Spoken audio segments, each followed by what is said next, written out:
A kú déédé àsìkò yìí, kókó inú ìwé ìròyìn la mú wá fún yín láti inú àwọn ìwé ìròyìn ilẹ̀ Nàìjíríà. Orúkọ tèmi ni Ọmágbémisọ́lá Ọmọlọ́rọ̀mádé.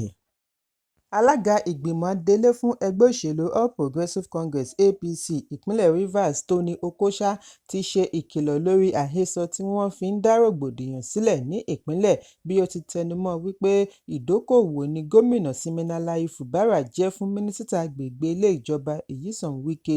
Okocha sọ èyí níbi ìfọ̀rọ̀jomitoro ọ̀rọ̀ pẹ̀lú àwọn akọ̀ròyìn tí ó wáyé lánàá ní olú ilé ẹgbẹ́ ní ìlú Àbújá. Okocha, tí ó sìn gẹ́gẹ́ bí olórí òṣìṣẹ́ fún gómìnà àná Rotimi Amaechi láàrin ọdún 2007 sí 2015, ṣàlàyé wípé ìtìjú ńlá ni ó máa ń jẹ́ fún òun bí òun bá gbọ́ tí wọ́n ń sọ lórí ẹ̀rọ asọ̀rọ̀mágbèsì àwọn ọ̀rọ̀ tí kò lẹ́sẹ̀ ńlẹ̀ nípa ìpínlẹ̀ Rivers. Ó ní aráàlú nílò láti gbọ́ ẹjọ́ lọ́tùn àti lósì kí wọ́n tó dájọ́, kí wọ́n yéé da ẹ̀bi ru ẹgbẹ́ APC, kí wọ́n sì yéé dárúkọ Wike sí gbogbo rògbòdìyàn tó ń lọ ní Rivers. Okocha ní òun mọ̀ wípé ẹnikẹ́ni lè ní ṣebí Wike ti ṣe sáà méjì, èéṣe tí kò fi fún Fubara láàyè àti ṣe tirẹ̀. Ṣùgbọ́n èyí kì í ṣèdí ọ̀rọ̀. Kò sí ẹni dá okoòwò sílẹ̀ tí yóò tún padà dànù. Okoòwò Wike ni Fubara jẹ́, òun ló gbé e kúrò ní ilẹ̀ ńlẹ̀ tí ó gbé e dé ibi tí ó wà lónìí. Fubara kì í ṣe olóṣèlú, òṣìṣẹ́ ìjọba lásán ni. Okocha tẹ̀síwájú bí ó ti da ẹ̀bi ru Fubara lórí bí ó ti kọ̀ àti ṣe àgbékalẹ̀ ètò ìṣúná ọdún 2024 mìíràn síwájú ìgbìmọ̀ tí Martin Amaewhule ń darí ní ilé ìgbìmọ̀. Ó ní kàkà kí Fubara tẹ̀lé ìpinnu tí wọ́n jọ ní pẹ̀lú ààrẹ Bọ́lá Tinubu, níṣe ni ó fi ààyè gba àwọn alátìlẹyìn rẹ̀ kí wọ́n máa dúnkòokò mọ́ ààrẹ. Ǹjẹ́ ó lẹ́tọ̀ọ́ bí kí gómìnà máa darí ìpínlẹ̀ láìsí ìṣúná? Èyí léwu fún ìpínlẹ̀ bí kò bá sí ìdíwọ̀n fún owó níná. Ẹ̀kúnrẹ́rẹ́ ìròyìn wà ní ìwé ìròyìn Saturday Punch tó jáde lónìí.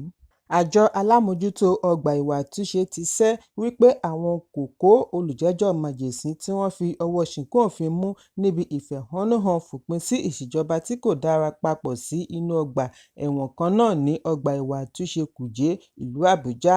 Lẹ́yìn ìfarahàn àwọn afẹ̀sùnkàn 76 ni adájọ́ Obiora Egwuatu pàṣẹ kí wọ́n kó àwọn májèsín àárín wọn sí Bọ́stà kí àwọn àgbàlagbà olùjẹ́jọ́ wà ní inú ẹ̀wọ̀n títí wọ́n á fi yanjú gbèdéke ìyọ̀ǹda wọn. Ṣùgbọ́n lẹ́yìn èyí ni ìròyìn jẹ jáde wípé ọgbà ẹ̀wọ̀n Kùjé kò ní ibi wọ́n lè kó àwọn májèsín sí. Nínú àtẹ̀jáde òní ni agbẹnusọ àjọ NCOs Umar Abubakar ti ṣàlàyé wípé ìròyìn aṣinilọ́kàn ni wọ́n ń gbé pòyì ẹnu, bí ó ti sọ àsọdájú wípé àwọn yóò ṣe àbójútó àwọn wọ̀nyí dáadáa. Abubakar ní òfin ọdún 2019 fìdí ẹ̀ múlẹ̀ wípé ọgbà ìwà àtúnṣe gbọ́dọ̀ ní ti májèsín lọ́tọ̀, àwọn alámòjútó sì gbọ́dọ̀ kọ ìgbaniwọlé bí ọgbà ẹ̀wọ̀n bá ti kún. Ó wá sọ àsọdájú wípé kò sí èyí nínú àwọn ọmọ wọ̀nyí tí ó máa wà nínú ọgbà ẹ̀wọ̀n àgbàlagbà. Àwọn olùfẹ̀hónúhàn 75 tí ọjọ́ orí wọn wà láàrin ọdún 12 sí 15 ni a gbọ́ wípé iléeṣẹ́ ọlọ́pàá kó wá síwájú ilé-ẹjọ́ gíga ìlú Àbújá.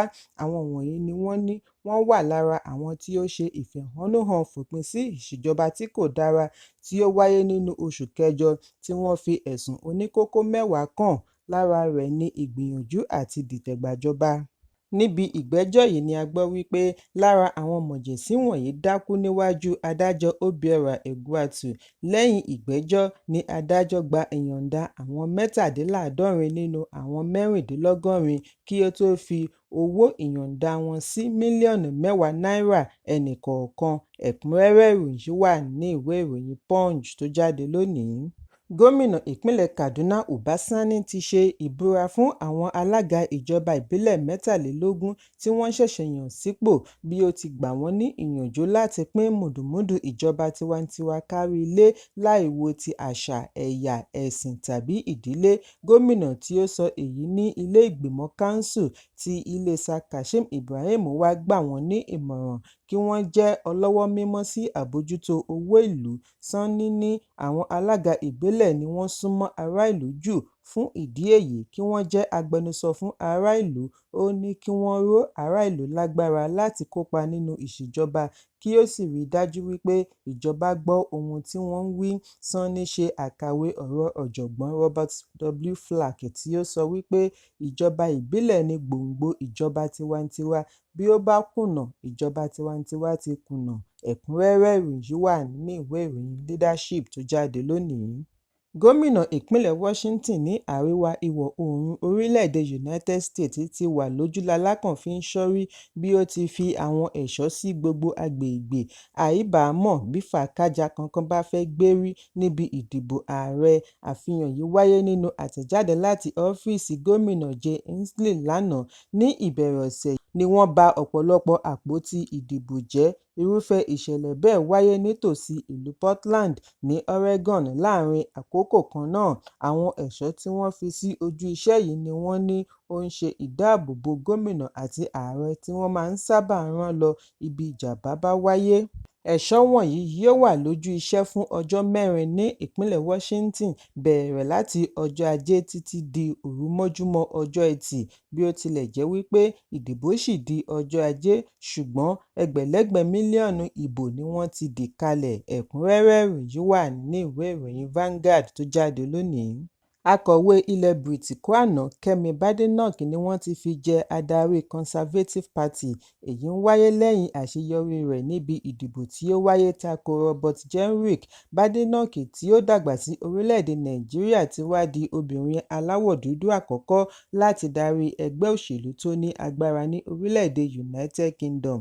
Ẹni ọdún 34 yìí gba ipò lọ́wọ́ Rishi Sunak gẹ́gẹ́ bí adarí ẹgbẹ́ alátakò lẹ́yìn tí ó pegedé pẹ̀lú ìdìbò 53,806 tako Jenrick tí ó ní 41,388. Òwúrọ̀ òní ni ẹgbẹ́ ṣe ìkéde èsì ìdìbò. Níbi ìpolongo ìbò ní Badenoch ti ṣèlérí àti dá ẹgbẹ́ Conservative padà sí ìpele àkọ́kọ́ kí ó sì ṣe ìfilọ́lẹ̀ oríṣiríṣi àtúpalẹ̀ ètò òfin fún ìlọsíwájú ẹgbẹ́. Ẹ̀kúnrẹ́rẹ́ ìròyìn wà ní ìwé ìròyìn Daily Post tó jáde lónìí. Ológun olórí orílẹ̀-èdè Guinea Mamadi Doumbouya ti ṣe ìgbélárugẹ ipò rẹ̀ sí Army General bí ìdìtẹ̀gbàjọba ìwọ̀ oòrùn Áfíríkà ṣe ṣe ìdásílẹ̀ agbára ológun. Doumbouya, ẹni ọdún 23, fi tipátipá gba agbára nínú oṣù kẹsàn-án ọdún 2021 bí ó ṣe gbàjọba lọ́wọ́ ààrẹ Alpha Condé. Nínú oṣù kínní ni adarí ológun yìí ṣe ìgbélárugẹ ipò rẹ̀ sí Lieutenant General bí ó ti sọ àsọdájú wípé ológun kò ní mú ìlérí rẹ̀ ṣẹ láti gbé agbára sílẹ̀ fún ààrẹ adìbòyàn ní ìparí ọdún. Nírọ̀lẹ́ àná ni àwọn alátìlẹyìn Doumbouya rọ̀ ọ́ kí ó du ipò ààrẹ lẹ́yìn tí ológun bá gbé ìjọba sílẹ̀ bí wọ́n ti fi àmì ẹ̀yẹ tó ga jùlọ lórílẹ̀-èdè dá a lọ́lá fún ìgbìyànjú gbogbo ìgbà rẹ̀ láti ṣe ìgbélárugẹ ìbáṣepọ̀ láàrin ará ìlú. Doumbouya wà lára àwọn ológun tí wọ́n gbàjọba ìwọ̀ oòrùn Áfíríkà láti ọdún 2020 pẹ̀lú àwọn ológun akẹgbẹ́ rẹ̀ ní Mali, Burkina Faso àti Niger. Ẹ̀kúnrẹ́rẹ́ ìròyìn wà ní ìwé ìròyìn Vanguard tó jáde lónìí. Kókó ní ìwé ìròyìn tòní kò ní jù báyìí lọ. Ẹ pàdé mi ní ọjọ́ Ajé Monday fún àkọ́tún ìròyìn. Kí a tó lọ, ẹ má ṣaláì fi àkíyèsí yín ránṣẹ́ kí ẹ sì bá wa subscribe sójú náà wa lórí YouTube kí Kókó ní ìwé ìròyìn lè máa tẹ̀ yín lọ́wọ́ ní kíákíá.